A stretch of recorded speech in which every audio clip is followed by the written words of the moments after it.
বেটা দেখিস না পাশে লাগে ধান শশা আছে দেখ তোর বেশ ভালো কথা আগুলো চাপা ভয় লাগবে তুই না তো এই শশাটা কেমন দেখো তোমরা জিন নে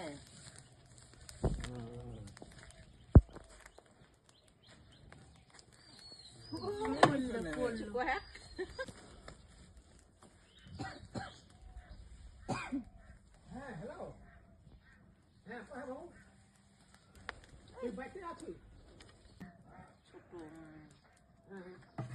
হ্যাঁ এবার বুদ্ধি এখানে যাই হোক একজন ভদ্র মহিলা ওই ধান তারাউসা যেটাকে বলে এই সময় আমরা গ্রামে সাধারণত এটা করে থাকি।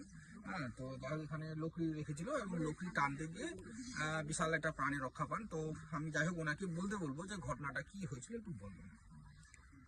এই যে ধান সিদ্ধ করছি মানে রাত্রে উঠেছি ও আচ্ছা, তারপরে দেখছি লকড়ি টানতে গিয়ে দেখছি সাপ বেরিয়ে গেল আমি তো দৌড়ে পড়ে গেলাম ভয়ে মানে কাল জিনিস তো ঠিক ঠিক।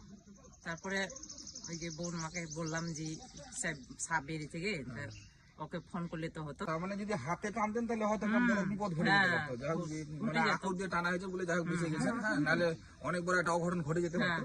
মানে আশপাশটা পরিষ্কার রাখলে এই বিপদগুলো থেকে আমরা হয়তো মুক্তি পেতে পারবো। ঠিক আছে, ধন্যবাদ। ঠিক আছে।